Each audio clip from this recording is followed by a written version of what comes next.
Let's go!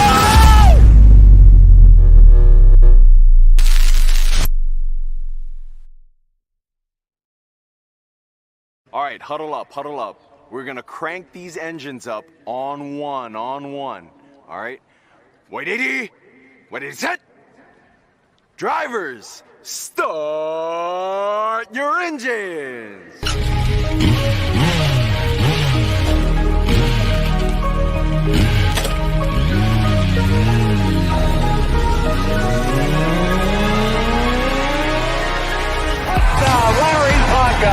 This is the Finish Line. I coached a great offensive lineman in the past. Larry Little, Dwight Stevenson, Jim Langer, all Hall of Famers, and Richmond Webb belongs to that same group. Here are your hosts, legendary Miami Dolphins left tackle Richmond Webb, Reason, and Mr. Ballgame.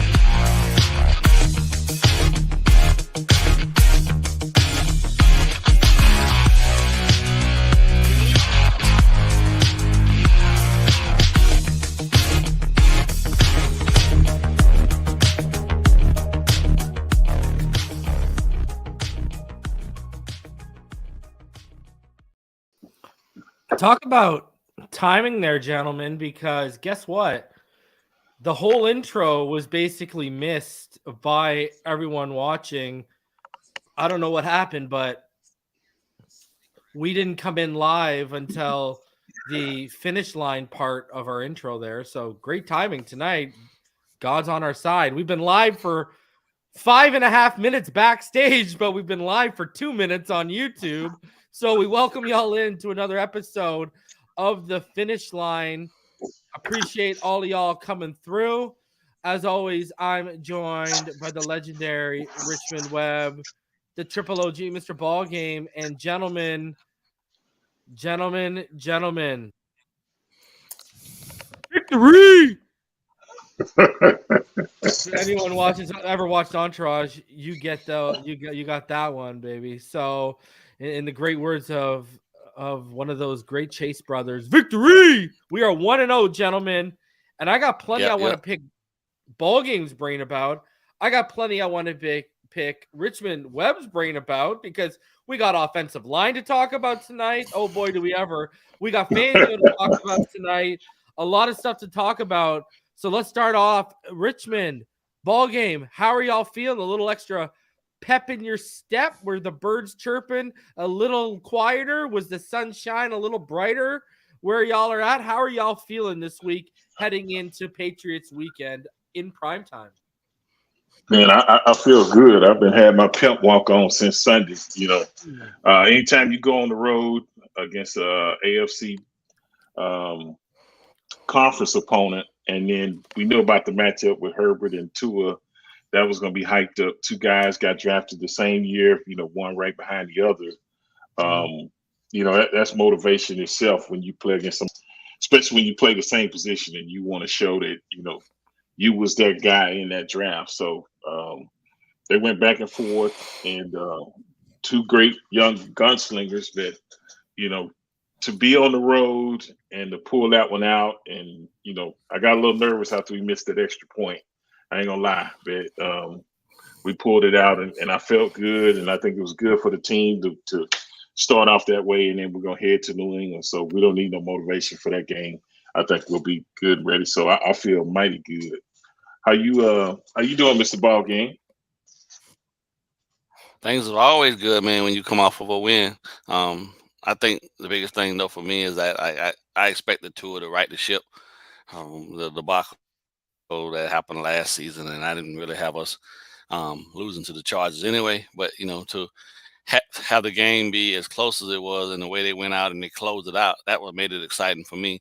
So there's a lot of things to talk about. We're going to talk about in regards to Fangio tonight in the defense, but I just need people to be patient for that. But it's always good, man. It's always good coming off of a victory. And this is the first of many that we'll have this season, you know, on the road to something special. I think, you know, these guys, like you said, Robert told you, they believe. So as long as they believe, they can achieve. And I believe they will do that. So let's get at it. Let's go, baby. All right. I want to bring this up quickly for you guys, and then I want to pick your brains about a few things on it. First injury report of the week has come out, gentlemen, and Raheem Mostert did not practice today with a knee injury. Terron Armstead was back at practice, as was Elijah Campbell and Julia Hill were back there at practice, and Jalen Waddle is now limited with an oblique injury. Connor Williams, full participant, but at this point, I mean, one would be better off if he wasn't. Anyways, we'll talk about that in a second. But listen, I wanna ask y'all.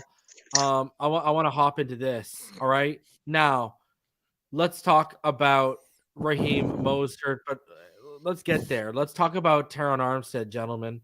Okay, let's start with you, Richmond. Okay, Terron Armstead's back.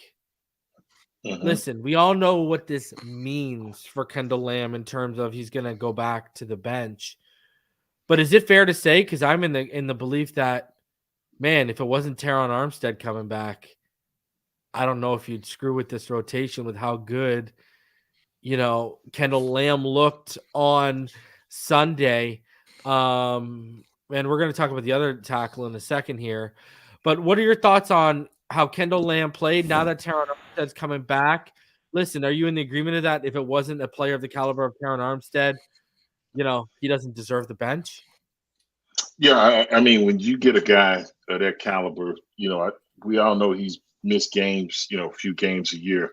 But if he's healthy, that's the guy you want out there. I think what Lamm showed us he's a great insurance policy that in the event that a guy like Terron Armstead can't go, it wasn't like a huge drop-off in the play. I mean, Bosa or Khalil Mack, really didn't hear their names. I think I heard Bosa's name a couple times due to penalties, but as far as the pass protection and the way they blocked, man, I got high praise for that young man. So, and I just don't know how healthy he's practicing Terron Armstead, but he could go out there and nick something and come right back out, and Lamm has to go back. So when you see a guy like that started out on the road against, elite pass rushers like that, it kind of calms you that in the event that if Terron can't go, you have a quality guy you can plug in there and you really don't miss a beat. So that was huge, and it's huge for him because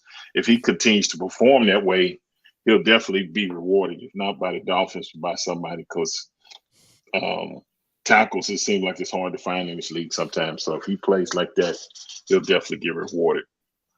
What are your thoughts on the situation, Ballgame? Because, I mean, the topic of the O-line has been a topic on this for a couple of years when you've joined the to a Tuesday panel, to see the play we got from Kendall Lamm compared to what we've had previously at that left tackle position before Terron Armstead. It's like even light years ahead of what we've had since Tunsil, other than Armstead, no?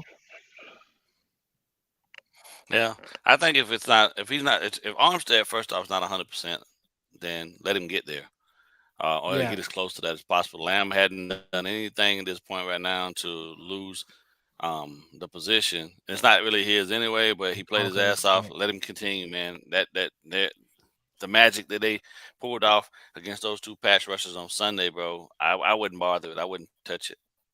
I think that if you have the luxury of being able to buy Armstead a couple weeks to figure out what's going on with him, I mean, he's your guy, but let Lamm. I mean, and let's be honest, Lamb's 31, so he's not a young guy, but he's a veteran that's playing his ass out right now, and I'm okay with that.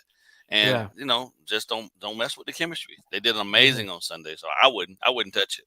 Agreed. I wouldn't touch All right, it. so let me ask you boys this. Let me start with you, Ballgame, on this. Raheem Mostert had a good game. He's already injured. Now he's limited with the knee. McDaniel said today, because he was asked directly about Devin Achane not playing, and when he was asked about Devin Achane, not playing, it was more so kind of dancing around it, where he said, When you have areas of your team that necessitate certain things, you have to go light on positions. That's why Devin A-Chain was inactive. Chris Brooks, he was active, but he didn't get any offensive snaps. He got special team snaps, and obviously body size alone is going to tell you why one guy's on special teams, the other isn't. But he did say of A-Chain that he's not expecting that to be the norm, but he also said players decide that, not me. Okay, so we know Raheem Mostert, Salvin Ahmed, and Eric Ezekama handled most of the work in the backfield. Now Raheem Mostert is not playing. Privately, I'm hearing whispers that he is banged up. Publicly, Cameron Wolfe came out and said that it's more of a maintenance day. We're already getting into maintenance days in early September. Jeff Wilson's out until October ball game. Salvin Ahmed on Sunday, I don't know about you, but he looked like the same old guy where he has that great preseason. He just lasted longer this preseason, and then right back to he almost cost us the game with that almost fumble, right? Dude, I mean, where are we at here, ball game? I mean, are you thinking what I'm thinking, that if we keep winning the games the way we did on Sunday, where it looked like McDaniel wanted to run the ball, but even on 3rd and 2, he's more comfortable dropping Tua back. Jonathan Taylor, Derrick Henry. Go get you a guy, man. If the Steelers keep losing Najee Harris, is this with winning and with the way everyone's hurt, ball game? Are you at the point where this is looking more and more like this is going to be a necessity where they go get their guy? Yeah, I think when it's week 1 and your top guy is already dinged up and the guy behind him is not even available, you have to go ahead and start looking at things a little differently. They're small guys anyway. They're not the biggest of running backs. Most of what we have in the back room, with the exception of Brooks, they're all change of pace guys anyway. So there's not. I wouldn't say our number 1 running back is an actual number 1 running back. That's the committee thing that we're putting out there every week anyway. But if I had always said along, man, the bigger guy, I'm giving him the lion's share of the carry. I don't care if he is a rookie. Right? Make him prove that he deserved a roster spot and let Chris Brooks tote the rock. If you're not gonna go out and go and get your guy, because he's a bigger dude, the body's bigger. He actually looks for the contact, and he's actually harder to take down. Right? Most of the other guys that we have, you touch them, they're down after the first contact. So the change of pace guys are always essential. But if you're looking to put a game away and you want to establish your run game, you need a real dog at that position, or you need a guy that's built for that. Lenny's still sitting out there too. I don't care what they say. You know what I'm saying? Some guys just are built for running the rock between the tackles. And Mostert, Ahmed, and A-Chain, who is he's about, 190 pounds. That doesn't scream in between the tackles to me. That's all out on the edge, out in the open type stuff. But I want to go in between them A gaps and them B gaps. I need a real dog. Somebody that's willing to lower that shoulder and carry the linebacker with him for 2 or 3 yards, and then have the linebacker thinking about it. None of those running backs we have currently right now make you think much about other than how they're going to get the ball to them out in the flats or how they're going to get them to them in the passing game, because they don't really scare you in the run game. You know what I'm saying? They're just not built like prototypical number 1 dogs at that position. So we definitely got to do something. Can't have your offense relying so much on just the pass and then sprinkle a little run in here just to say we did it. That's never gonna get you too well. And you don't want to even start that as your narrative. So they gotta get somebody. What are your thoughts? In my opinion, they got. Yeah, I agree with Ballgame. I think definitely we still need to be in the market. So on, like you said, Moses already banged up a little bit, and most other than Brooks, our running backs are kind of small. I know especially A-Chain. So you need that change of pace guy. And with Moses being the starter, and he got nicked up after game 1, and we didn't just pound it out this game. That there is some areas that you need to address, and if you can address it early and go on and address that area, then that's one less thing you have to worry about. It takes a load off of Moses where you can use him in other situations. And then, like Ballgame said, you got that dog, you rotate those guys, you keep giving that defense a change of pace. And then in the second half, you let him go to work, and then that's when you can close out games, eat up the clock, and keep your defense fresh and stuff. So, yeah, I agree. I think they're still looking. I don't know. I hadn't heard anything, but I would assume that they're still looking to possibly bring somebody else in. Yeah, it's the beginning of the season. You got to wait for you won't start hearing things till October, I think, right? When the deadline's at the end of the month. Yeah, but bro, I don't think. See, at this point, Kareem Hunt is even. Yeah, but bro, I know what you're gonna say. Yeah, but bro, I'm gonna tell you this right now. I think it's small. I think we're thinking too small potatoes. I don't think they want. I think they want something legit. Like if they're gonna go short term, I think they're gonna go in. They want Premier. Yeah, if they're gonna go short term, I could see them trying to go in on Derrick Henry because they've already told you they know how to open up the cap for. They know how to open up the cap for a for something with JT, right? And I think they're gonna circle back to JT stuff, right? Like I think Fournette and Hunt, I think that's too small potatoes for where they're at right now. I think they want. If they're going to invest, I think they want someone legit there, right? And if it's short term, I think it's going to be someone legit. So we're figuring out this. So with Taylor being on the pup to week 4, you think everything will start picking up right then in the 4 weeks prior to the deadline?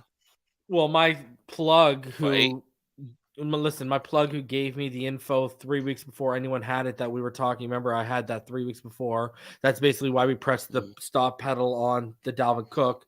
My plug who gave me that the Packers were the mystery team, who's been dead on because he's plugged into the situation.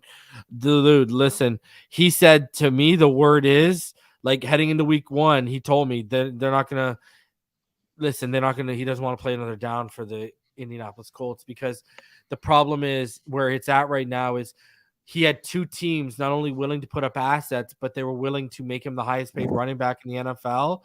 And the Colts won't even come to the table. And they're not going to come to the table when he comes off PUP. People don't want to be Le'Veon Bell anymore.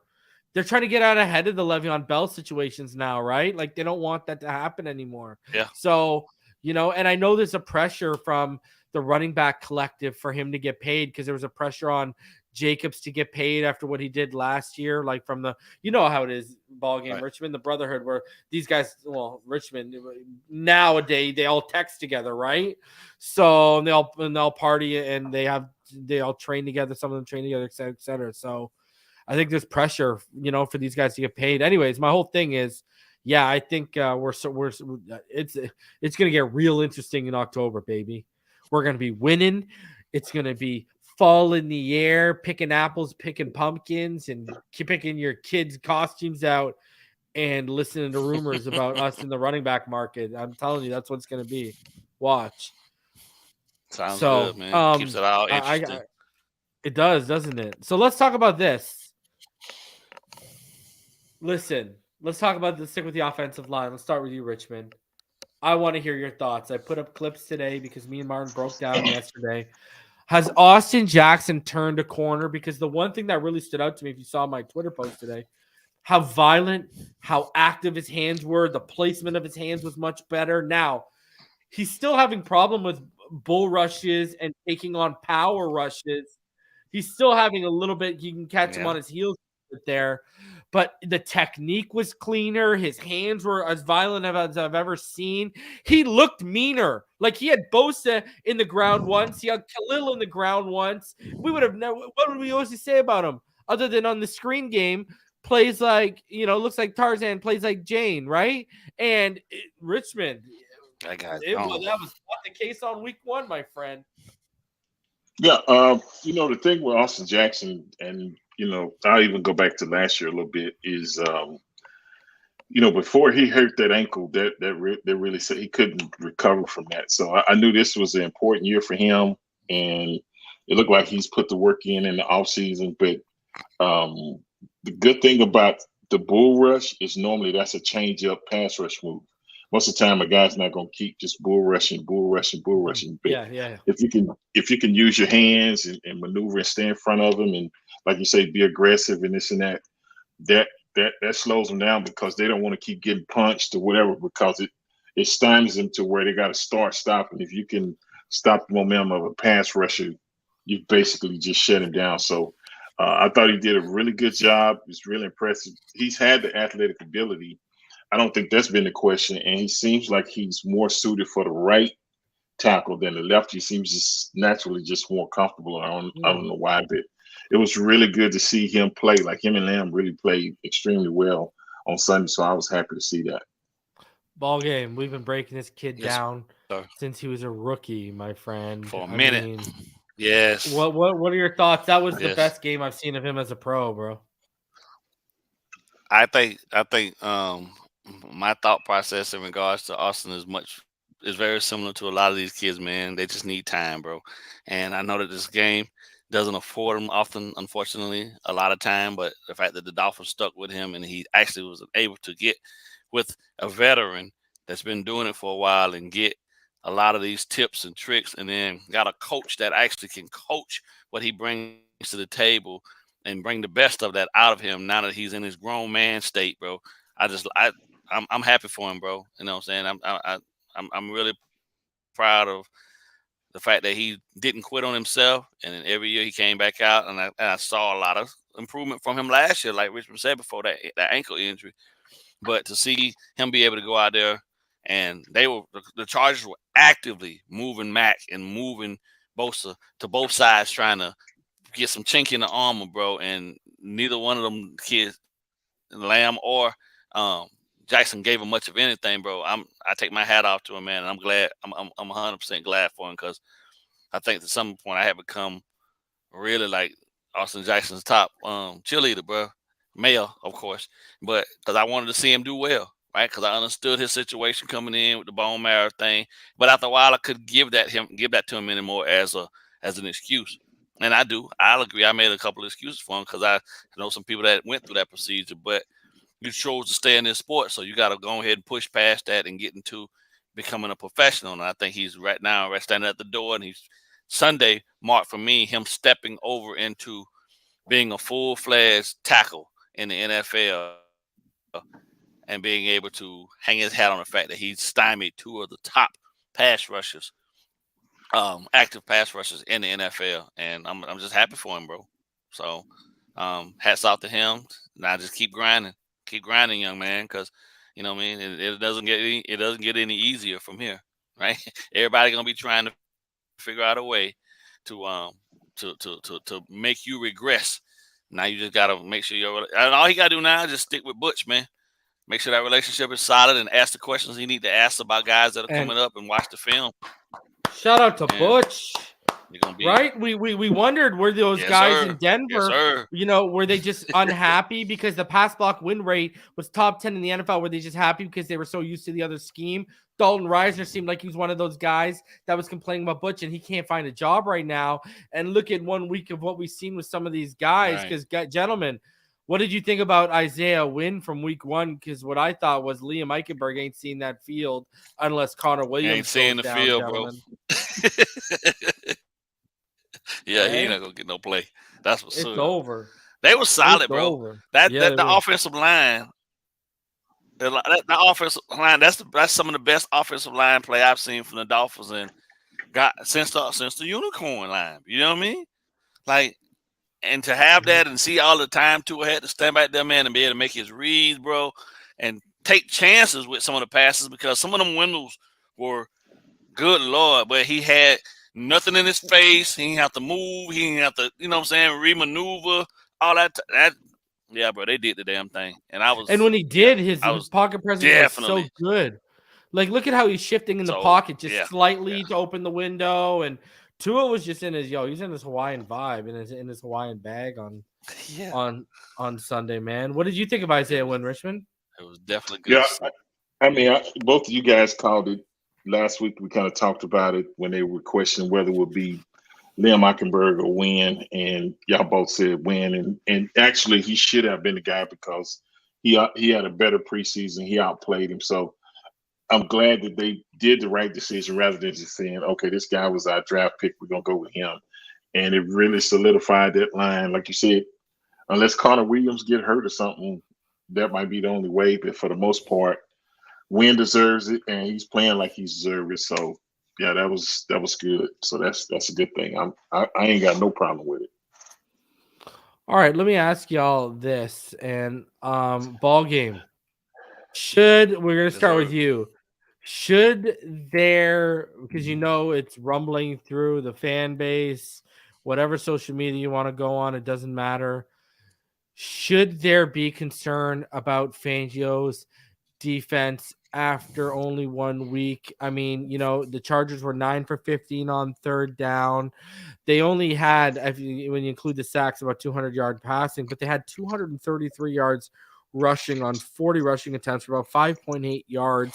They were 4 for 5 in the red zone, and they also had time of possession. Listen, I'm going to throw something crazy at you, Ballgame, and I'm not going to say the game went the way they wanted them to, because there's no defensive coordinator that's going to be happy that you put allowed 34 points. I'm sure Fangio absolutely tore them to pieces after the game and this week. But I will say this. It almost felt like when he saw the flow of the game and how it was going into that fourth, he was like, okay, this is going to come down to we're going to have to stop them. And it almost felt like he's like, all right, when they came back out there with 1:45, he's like, you think I'm just going to give you the underneath and let you run and take as much time and get down there? And all of a sudden, that's when he flipped the switch and he started throwing them looks they hadn't seen yet. And all of a sudden, they're scrambling to get together. They're getting sacked. They can't handle the pass rush. Everything all of a sudden at the right moment just collapsed. And you get a sense of the feeling was Fangio was like, all right, this isn't where I want them to be, but I kind of got them where I want them to be in this last drive with what they've seen all game, what they're expecting they can do on this drive.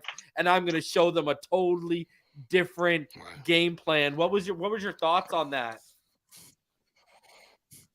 Well, I think the biggest takeaway for me is that it's week 1. And obviously you don't want to give up 200 some plus yards on the ground to any team. But this defense is new to all of these guys, and this was probably one of the best opportunities for them to go out and just allow the guys to play free and figure out where the leaks are, right? And some things can be shored up this week. I assure you, the Patriots won't run for 200 plus. I guarantee you that. But the great defensive coordinators, the ones that I know, the ones that I've been around, they always say, I blitz when I choose to, not because I have to. Right. Yeah. And, for the most part, this defense is designed to give up 20 to 20 and then shut down in the red zone. Right. And the Chargers just sold out completely towards the run, though, to get the vast majority of their yardage, because if you look at what Herbert threw for, it wasn't really that impressive. He had a couple of things where they had some matchups against linebackers, like Long against Keenan Allen on that wheel route. That was a brutal matchup, stuff like that. Man. Yeah. And they did a good job of finding that matchup. But later down the line, they tried to come back to that, and Fangio had taken that away. You see what I'm saying? So there were things there was a whole chess game being played, and just I didn't get wrapped up in the yardage. I got wrapped up in the execution late, because that's when it mattered the most. And I do believe that he's savvy enough within his defense and understanding of how the flow of the game works to give you something, show it to you enough that you become comfortable with it, and then when you need it the most, I'm gonna take it away from you, and I'm gonna tell you where I want you to go with it. And a lot of times that's what happened in the fourth quarter in that last drive. He gave him the same looks, but now sending an extra guy. I'm gonna send Bethel at you, right, up the A gap or up the B gap, because what I sent it before was this gap that was created, and I was only sending 4. Now I got a guy down here who's coming from depth, but he looked like he was going to flash out to the flats, and then he doubled back and he came and shot through that B gap. Herbert wasn't ready for it because there wasn't nobody ever coming extra before. And those are just the nuances of this defense, that the blitz is in it, but at the same time, I don't care. He cares how much you get, 20 to 20, but it really don't really matter, because you have to score touchdowns in the red zone to beat us. You feel me? And there were some leaks, but they did a masterful job of, instead of thinking, they played the game where you thought he was going to pass, they ran, and they caught us off guard, especially in the first and second quarter. But eventually you start seeing that they started having to distribute the ball in different spaces, as opposed to getting them, it was gashing runs and all that other stuff. And I just say, football is chess, man. It's not checkers. And, the Zen master, the chess master won at the end. I'm gonna show you something that you've never seen all game and you weren't ready for it. And you saw Herbert when he was standing back there. He wanted to go to a spot, but the coverage from Holland came down into the middle and covered up the inside seam route that he wanted to take, and that gave Bethel the extra time to get there. You see what I'm saying? They were playing man, but he had a robber in the middle, and it was Holland, right, who came down in the middle of the field. And then the next time they got to him, it was the opposite. You know what I'm saying? It was Elliott that came down. You feel me? So he gave you the same looks, but I'm sending different pressures, and I'm sending you two different people each time. And then the last time Phillips got there. So I don't. It's week 1, bro. There's going to be adjustments, and every week's going to present a different challenge because of the fact that every team is different. But he has everything he needs in his toolbox to take away what most teams are going to want to do on any given Sunday, and I'm confident that he'll do it. I don't care about the yardage. I care about the results. The W is what matters the most, and he's old school too. So that's the philosophy he's going to take. Yeah, we don't want to give up 500 yards a game, but at the end of the day, if we got the W, who cares? Because ain't going to be too many teams that are going to be able to match points with us anyway. Yeah. The Chargers really have a really potent offense. So the fact that we came out of there with the win, that's a tribute. That's a team win. The offense did what they were supposed to do. Defense held in to the late and got the stop that they needed. And you go home with the W. And yeah, things have been different, sure, but maybe the W is what matters. Maybe what we'll do on the bye, because this might be a good video for me and you to do on the bye, is we could probably show the growth from this defense by the bye alone. If you look at where we are right now, there's some people are panicking to where we are by the time we get the bye. I bet you people are going to be comfortable with this defense. Richmond, what are your thoughts on, what are your thoughts on Fangio's defense? Or were you concerned a little bit after 1 week? No, I wasn't concerned at all. I knew it was one of those games that every now and then it could be game 1, it could be game 7, 8. Every now and then it's just going to be one of those games where everything is clicking for the other team and it's not clicking for you. But like Ballgame said, you go back, I guarantee they go back and look at the film and he can show you whether it was just either alignment issues or whatever, that a lot of this could have been cleaned up and avoided. A lot of times you don't see it till you watch the film. So I'm not concerned. And he's a veteran coach.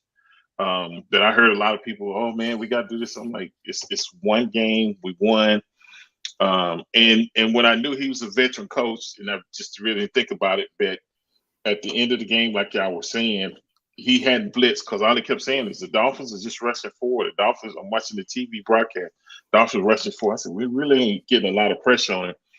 But when he switched it up in that last drive, it made sense to me, because typically the way offense, defense, and ball game can attest to this is if you get 8 up in a series or whatever, they eat your lunch up, this and that. When you go to the sideline, you sit down with your coach, this and that.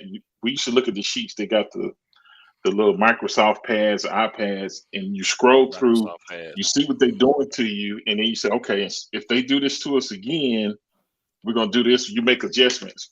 Yeah. Herbert couldn't make adjustments. So he, like Ballgame, he saw the way the game was going, this and that. He waited till the last minute. He said, okay, I'm going to throw it to you. And we're still having the same look, and then be able to send different personnel and it just rotate. That's tough. And I remember you and Ballgame talked about it, where he can insert certain people, especially in the secondary, in different positions. You might play safety, you may play corner. It's the same personnel, but when you move people around like that, it just, you can't process it fast enough, this and that, and you could tell, and it just opened up the floodgates. And he said, okay, I'm going to say this mulligan to the last minute. He said, okay, this is what we needed now. I said, let me see if you're going to adjust to this. And they couldn't adjust. Three and out, whatever. We've got the intentional grounding. I said, oh, yes. The momentum swung and we went home. So, no, people just got to realize, man, I remember playing, and we would go through practices and Ballgame, probably the same thing. It's football is football, no matter whether it's high school. I mean, the level is more sophisticated as you go up, but it's football. And I can remember some weeks we would go out and have really bad practices, but then we show up on game day and we would just ball out. And then some days, some weeks we would go through and have really good practices, and then it would just seem like, man, we could get. Yeah. You know what I'm saying? It's part. Ebbs It's and just like flows, going man. to work or There's whatever. also players you would see that would be like crap in practice. Every sport you saw it, if you played at any type of level, they'd be trash in practice. All of a sudden, game day, and all of a sudden they're like one of the stars on your team. It was all that I saw in hockey. Gamers, man. Yeah, man. So no, people just got to settle down and just. We're gonna be all right, man.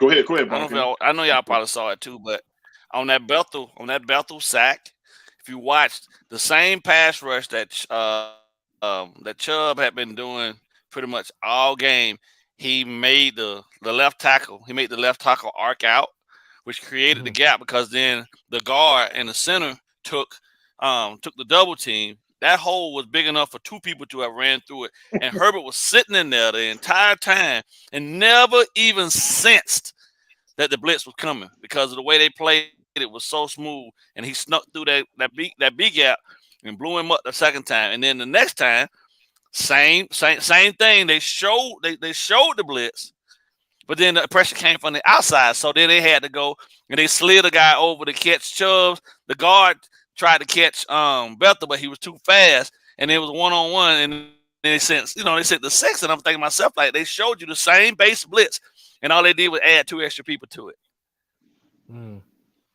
It's the simplest thing in the world, but they couldn't. They didn't adjust to it because there's layers to it. Yeah. And that's a good point, Ballgame, because I thought about too. You said that with Chubb. Chubb's been in that defense before. So, like you said, he knew the arc to get that tackle to jump out, and then just opened up. So, like you said, once they this first week, once they really start grasping and getting this together, where they understand what they're trying to do, we're gonna be all right. Can I say this? I gotta defend coaching here too for a sec. Over 505 of you in the room, smash that like button. Everyone wants to just automatically point the finger at Fangio, but we saw a lot of the same stuff we've seen in terms of missed tackles, over pursuits, bad angles. We saw stuff we saw when Flores ran his defense, when Boyer ran it without Flores, and now with Fangio. And I got to say this. You guys know how this front works.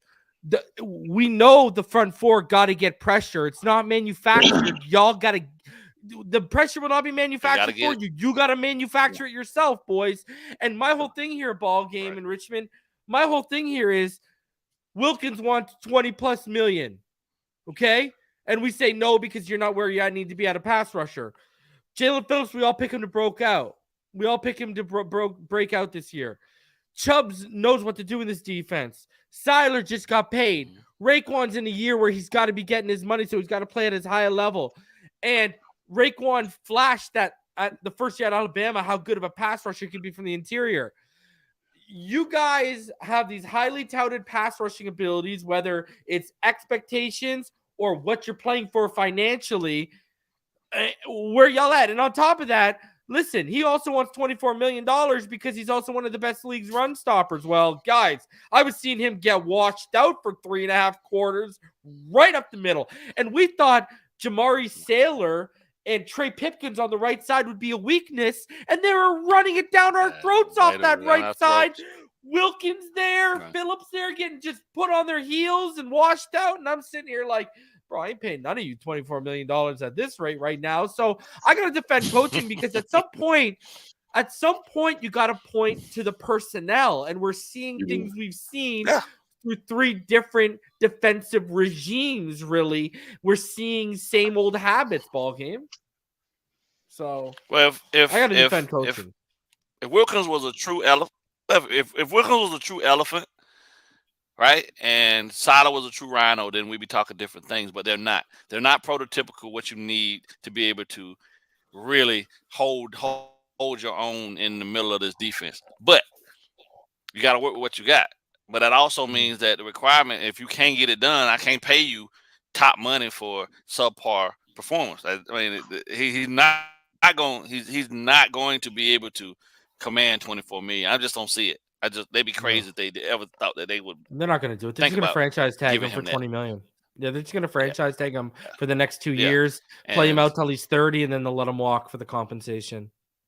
You didn't let him walk. Yeah, and that'll make sense because They're just not prototypical. Now, if they land one by some chance, they land a guy in the draft, man. That might be a problem because then the responsibilities change quite a bit. Yeah, I'm just saying, bro. Like across the board, he's got to know that he's on borrowed time. So any contract that's gonna pay you over $15 million is a steal for you.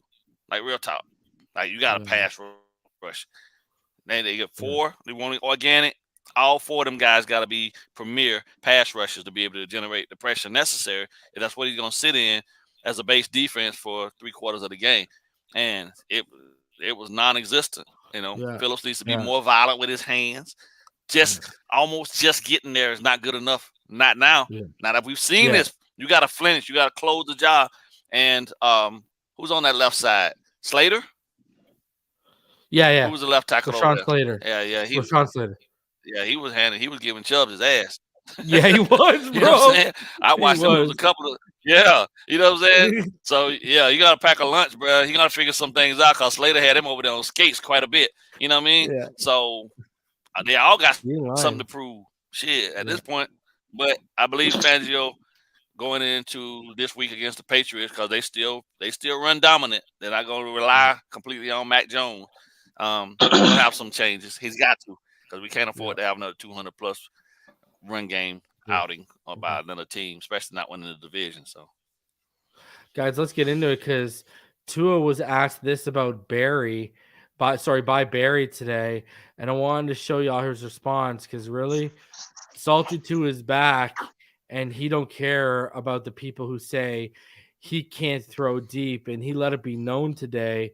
Check this out, Tua and his response to a question. That anyone is still saying you can't throw deep? I don't care. I mean, I don't care.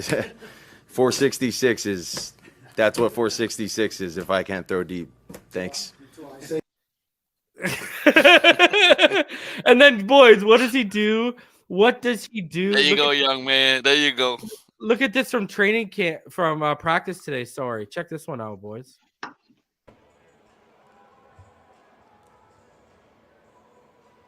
Looks like a deep dime to me, huh? Looks like a deep dime to me. It don't even like he even put anything into it. I know, eh? Listen, I don't know if you guys saw the next gen passing chart, but Herbert only had a few throws beyond 20 yards. Everything mainly was from 10 yards in and behind the line of scrimmage, while Tua was pushing the ball on each side from the short to the intermediate to deep level. Like when you look at the next gen passing chart, boys, it looks like Tua's chart is the guy with the big arm, and Herbert's chart is the noodle arm they keep telling us Tua has. And I know you guys saw the big boy throw to Tyreek when he stepped up. Shout out because, he's practiced that move with Perform and Nick Hicks there. But you guys saw the arm on display, the throws outside the numbers to Braxton Berrios that he made on the move off platform. Guys, I mean, is it official that this narrative is dead, done, and overcooked like a dinner in the oven for about 6 hours when it called for 45 minutes? The only person holding on to that is a true hater now at this point. You got to be a true hater, bro. Like, I don't know what else the kid got to show you, bro. Like, and how he just laid it out there so beautifully in front of Tyreek after Tyreek just cooked J.C. Jackson. You feel me? Like, I don't know what else, man. If you don't like him, just don't like him. We don't care at this point. And you stay over there in the corner. But we're going to keep riding, man. It is what it is. Boys, I want to get Richmond thoughts on it, obviously. But they're asking for it in the chat. Go ahead, Richmond. I'm going to play the video while you give your thoughts. Okay. Go ahead. Yeah, I love the way he responded. At this point, he shouldn't care what nobody else thinks because every time he does something and he corrects it, they find something. So they just gonna nitpick. I think he understands that it's always gonna be chatter. It should be over this and that. And then at the end, he wins, NFL, MVP or whatever. Just be some of those haters jump on the bandwagon, but it's just, man, they try to pick this dude apart every year. It's something. It's this. He's not healthy. It's this. He's like, man, I done heard it all. You know what I'm saying? He's like, I done heard it all. So y'all ain't gonna I'm gonna just keep doing what I need to do. That's why I said 466. He could just start shooting numbers out in his press conference.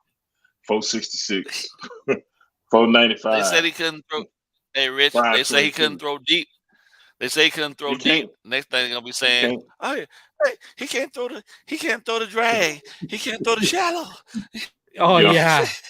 Oh my God. If I hear that, I'm gonna lose my mind.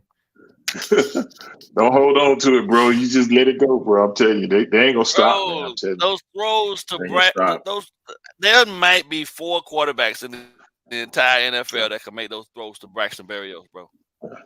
The way and the windows that he threw those into. Because I was sitting next to my son Kevin, I was like, "Hey, why would he throw that? What did he see that I'm not seeing from here?" But hey, man, confidence is everything, bro. And he threaded the needle, man.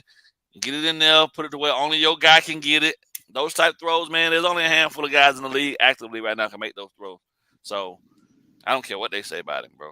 You know, I went back and watched what I watched when he was in college, man, and became a believer. And nobody's gonna change my mind about this kid, man. He's phenomenal, bro. It is what it is. And anybody willing to sit and want to throw a whole bunch of dumb stuff about him, yeah, man, you need to go really just stand in the mirror and just talk to yourself for a while, because you're an idiot. And gentlemen, to no one's surprise, Tua Tagovailoa, he was named AFC East Offensive Player of the Week. It could have been Tyreek, let's be honest, right?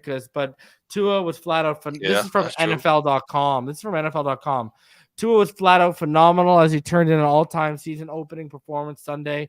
Remember, it was the 4th most passing yards on an opening day and the 3rd most in the Super Bowl era. Only Marino and Brady in the Super Bowl era had more than him.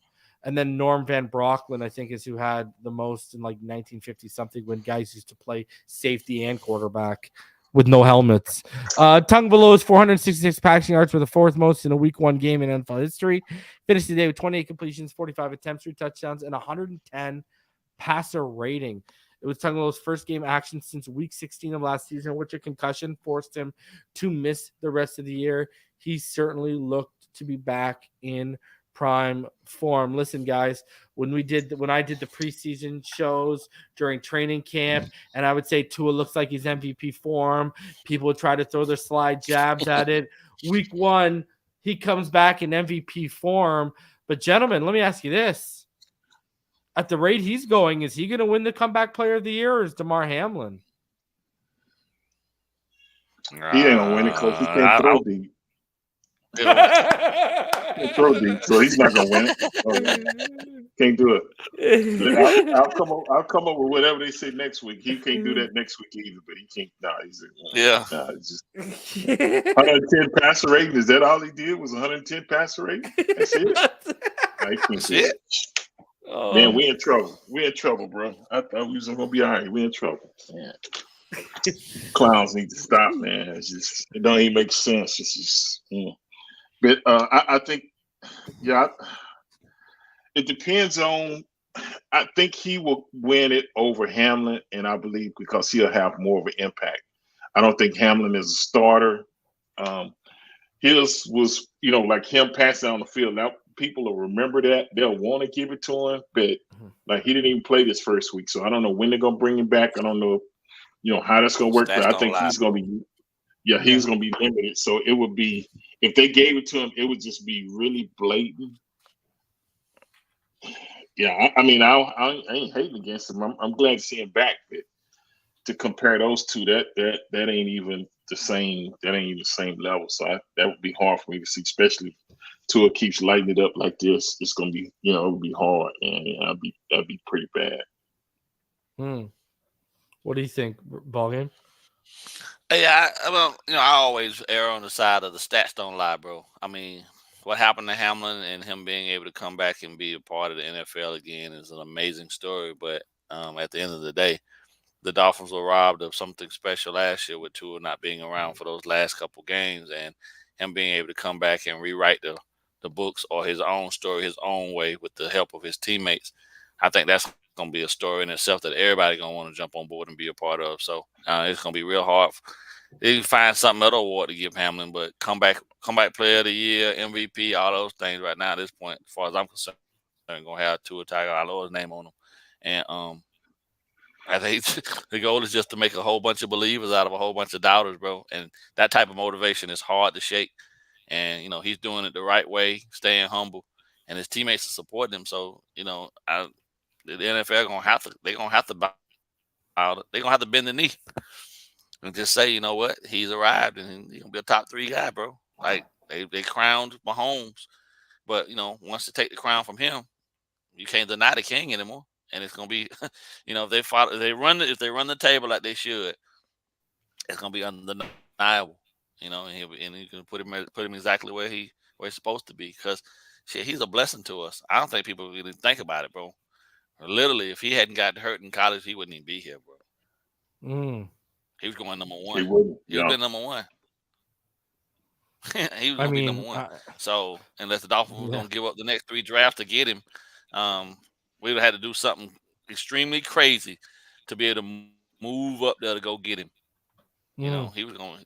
If he hadn't got hurt, he's a blessing to us, and people need to understand that and embrace that for what it truly is. It's a blessing that we have him as our quarterback, because the kid works his ass off and he's diligent about everything that's going to be necessary to play this position at the highest level. He's prepared to go out and do it for you, and just to be able to bring back a W for the organization. It ain't for him. It's for us.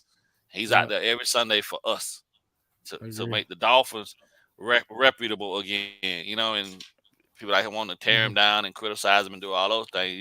You might want to start looking at your blessing and be thankful that we got him, because we could be stuck with something way worse. Brother, he's the best thing to happen to that quarterback room since Dan Marino, and I'm not trying to hear any different from anyone. Dan Marino.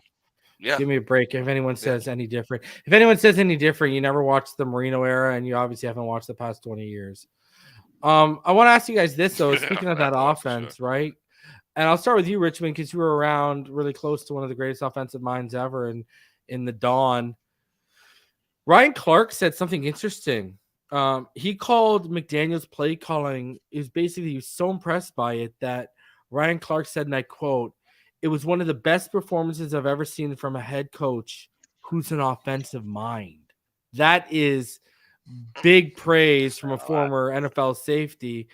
What are your thoughts on Ballgame's right? We should count our blessings that we got Tua, but should we count our blessings that Mike McDaniel is already one of the best offensive minds in the NFL? Yeah. I mean, he was that even before he got here. I think it's just magnified when he became head coach.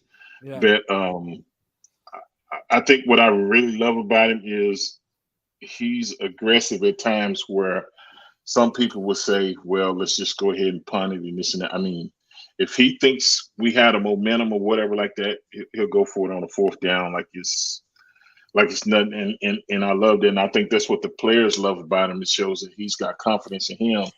And then for him to really study Tua, and from the moment he got here, he said, you're going to be great, but you're going to have to work. So he already saw that he had the skill set and all that. But when he may have met him during the draft process, but maybe the 49ers weren't looking for a quarterback. They probably looked at him before. Yeah, they had Garoppolo, right? They were early in the Garoppolo contract. Yeah. But you still kind of look at him, he's like, man, I really love that kid, man. Yeah. You actually come to a team and he said, oh, man, this kid here. And like you said.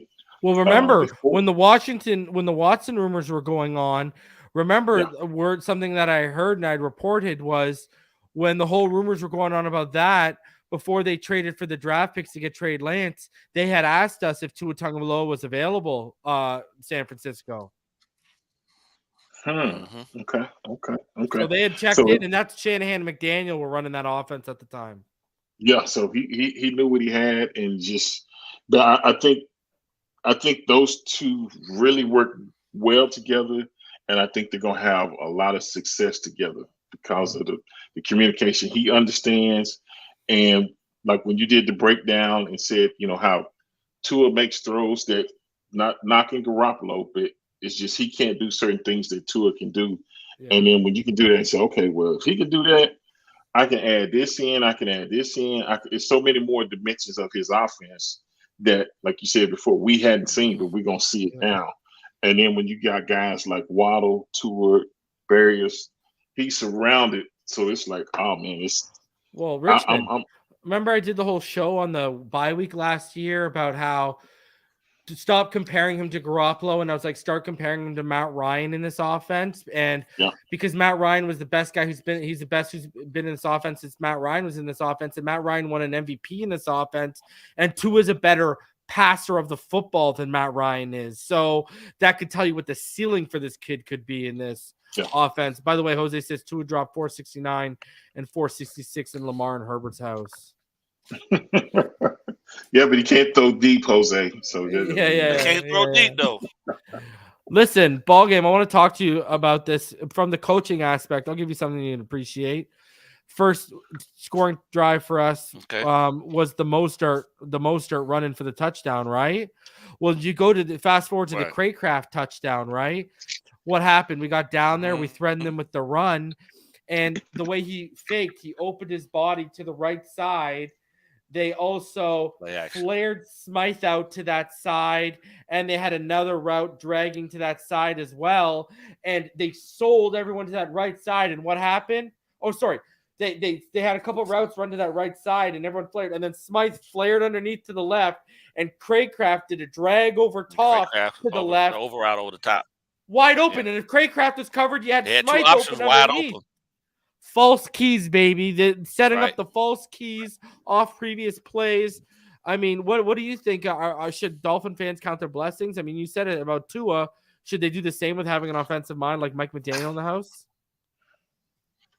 I think I pointed this out pretty much even during the preseason, man. Some of the ways he had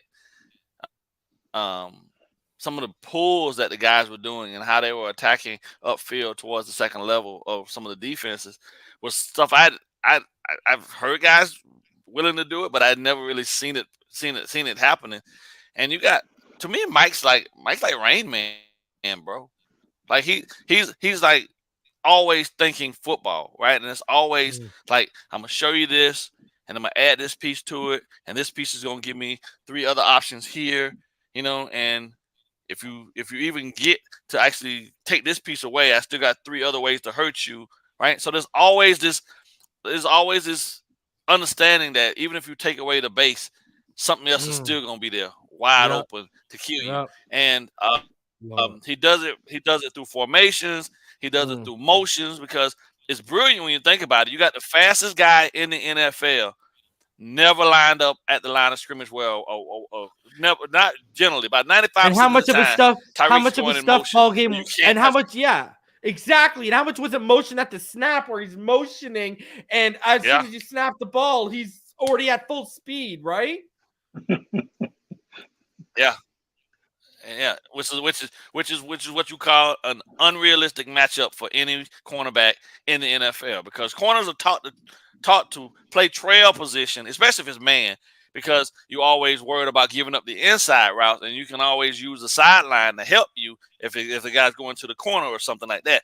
But because of Tyreek's speed and his ability to stop on a dime and turn, his change of direction is so ridiculous, cornerback is always left on an island just to himself, screwed, because that guy going in motion, Tyreek's never going in motion has speed.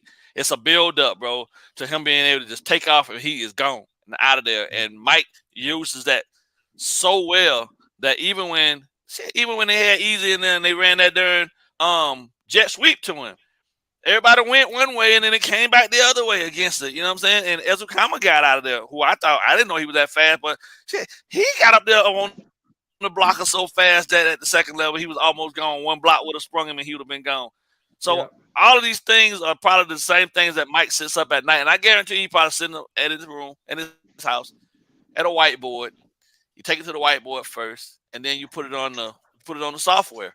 And if you can get it to work on the software against all these different fronts, that's when you put it into the book, because the software factors out all human error, right? So if it works successfully, and I know he has this because the hell I had it as a coach, you put it in, you run the play, you run the defense, and if the play beats the defense, then that's a play that you can take to the next level and you can coach out the improve. Because what did he say about his plays? It's always execution. Yeah. The Dolphins are going to be masters of execution. No such thing as a perfect play. It's about play execution. And it was great. They're flawed. They're working it, bro. Like, that's what he's doing. He's working on execution. And well, there were multiple plays in my hard, notes yesterday when we went over them that I said the design, the play call, and the execution, and even the selling on some of the fakes were really phenomenal. Guys, we got almost 600 of you in the room. Smash that like button, subscribe if you're new. Gentlemen, a $5 donation here from Reese's Pieces says, let's get into this. Is the Pats game a possible trap game? They played really well on D, and Jones was more than decent.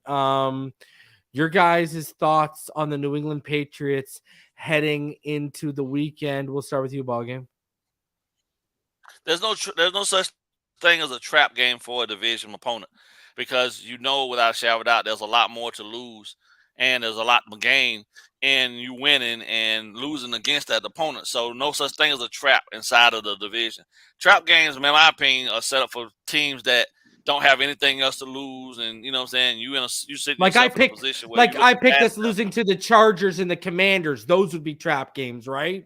Like from the NFC East. Right, you're right. Like right. You're right, 110%. Like right. The rival is going to be getting up for you, Ballgame. They're going to be getting out of bed, ready for you on Monday. Yeah, considering the fact that since Tua's been in the league, Belichick had nothing would.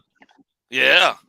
So there's a whole lot of motivation for the Patriots to get up for this game and rob us of a victory that probably is meant to be ours anyway. And yeah, you're not ever looking past the division opponent. I don't care how banged up they are. Even with Rodgers going out, the Jets will still be dangerous because they feel like they at this point they ain't got nothing to lose. And their defense, right? And the Patriots too.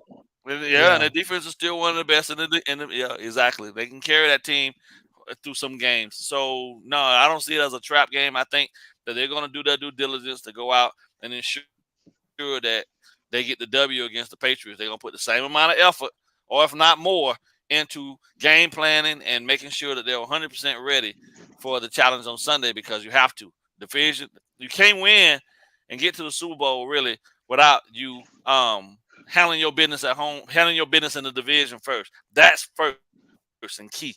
Every game that you win outside of your division, or every game that you win, period, on the rest of your schedule outside of your division, those are bonuses. But you handle your business in your division first, then everything else makes for a remarkable season, and then your run and whatever the case might be. But trap game, nah, I doubt very seriously that anybody would be calling it a trap game. They taking this game as serious as anything else. And I do believe they're going to do exactly what I was hoping they would.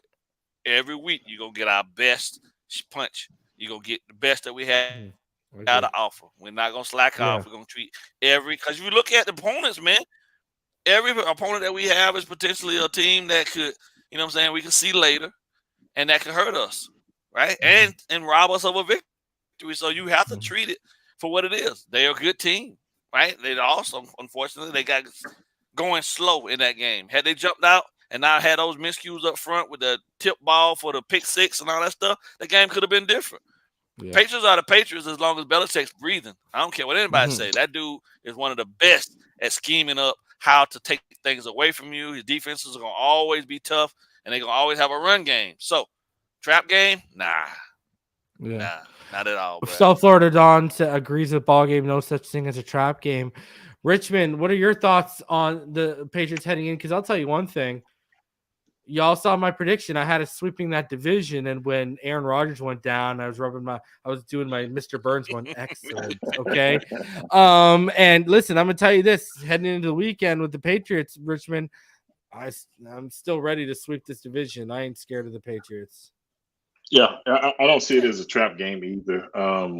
Like I said, this is a division opponent. We already know they lost a game they possibly could have won last week. The last thing you want to do is go in there lackadaisical and lose a game that you know you should have won if you play that way. So I would say a trap game to me would be more like heading into the bye week or something like that, where you got a week off or something like that. But most of the time against an opponent, and the way the playoffs are structured now, to really guarantee you get in the playoffs is you got to win your division. You win your division, you're in. You don't have to worry about no help or nothing like that. So I think the guys understand it. We got a little taste of that last year. We didn't actually pull out the win, but we got a taste of it. And I think they're hungry. They want to get back, and they feel like they got something to prove. So, no, I think New England's going to definitely get our best effort, and we're going to come out 2-0 and on to the next one. But no, I don't consider this a trap game at all. I want to get your guys' final thoughts, and also I'm going to save mine for my preview show on Friday. I'll be live tomorrow around 5 p.m. with Neil, so you'll get Neil's prediction tomorrow. But give me your guys' score predictions. I'm going to be saving mine for Friday. So final thoughts and score predictions. We'll start with you, Richmond. Yeah, final thoughts. I'm going to go. I think this offense easily is going to average around 30 points a game easily. The score I got is 28-17 Dolphins. Definitely not a trap game.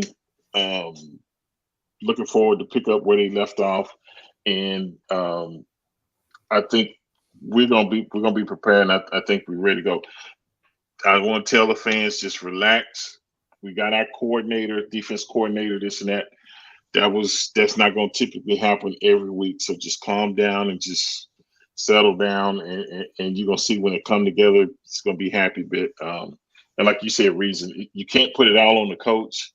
That's why they play the players. The coach coaches it. You got to go out and execute it, and that's what Ballgame said about McDaniel.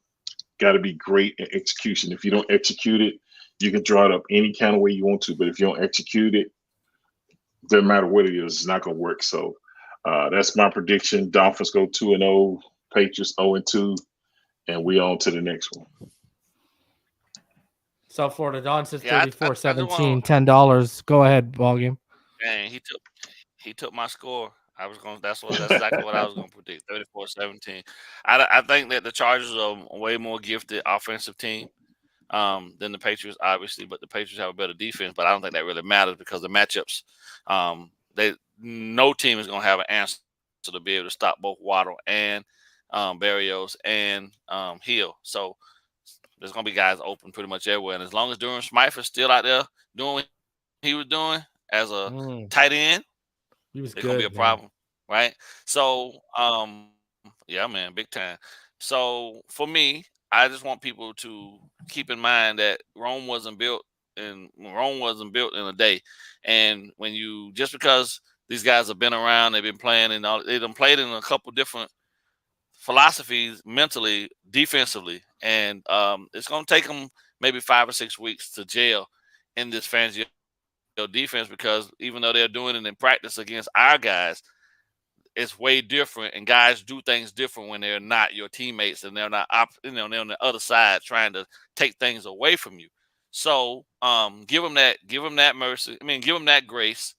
You know what I'm saying? Because they're going to surprise us and they're going to reward us down the line. Fangio is not going to just let this continue to be an issue moving forward. I have the utmost faith in him that the holes will be fixed, and these guys will gel, and they'll be better collectively as a defense, and they'll give us top level performance in the weeks to come.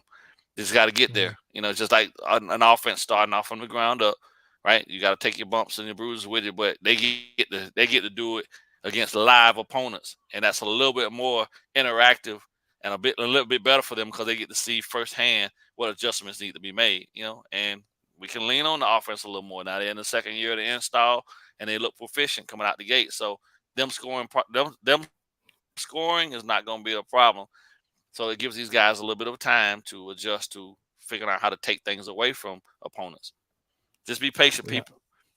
All you've needed and all you wanted, you will be rewarded for your loyalty. Just stick with us. And our offensive line might even look even better, Ballgame, with Armstead back, right? Right. Oh my god. So, yeah, but I got 34-17. So okay. And shout out make it 35 because he to said differentiate. 34, Yeah. Alex West. Yeah. I'm going to be talking about Christian Gonzalez on my game preview show. I've already done my keys. I've already done my matchup to watch. Cooked. I've already got all my notes Cooked. going for, and Christian Gonzalez, we going to be talking about him on Friday when you will tune into the game preview. So tomorrow I'm going to be live with Neil around 5 o'clock for Fin 2 Deep. Friday I'll be live for the game preview, and then Sunday prime time, baby, I'll be live before the game starts, just after 8, and then we'll be live after the game, Finside After Dark, baby, where it'll be the post game, the 5th quarter post game panel show for y'all to come and hopefully discuss a victory. And I'll just give you my thoughts real quick, because everyone's seen that clip going around of that Patriots guy on Omar and Pupar's show talking about how he thinks Mac Jones is more accurate than Tua. Listen, I was surprised that they held in the way they did against the Eagles. But here's the thing, man. I think right now, like with what Richmond said, I think they're about to run into a high-powered offense that it's going to be very interesting, that matchup. Listen, Belichick is going to be a big talking focal point of my Friday, because I'm going to tell you all right now, I'm watching Belichick closely, and I'll let y'all know why on Friday when you tune into the preview show. But I'll just tell you this. I think he's got something up his sleeve, and I got a theory about what I think is going to be up his sleeve. So make sure you tune into the preview show on Friday. Make sure you tune in tomorrow for me and Neil. We're going to get out of here. Hopefully, gentlemen, we meet back next week to celebrate another victory. We had almost 600 of you in the chat, still over 540 of you in the chat. Please smash the like button on the way out. Appreciate all y'all for tuning in. As always, you're in no time of this, baby. Fins up all day, every day, even beyond the grave in which we'll lay. And I will see. Oh, you like that, eh? Bars! I'll see y'all on the next one. Fins up, everyone.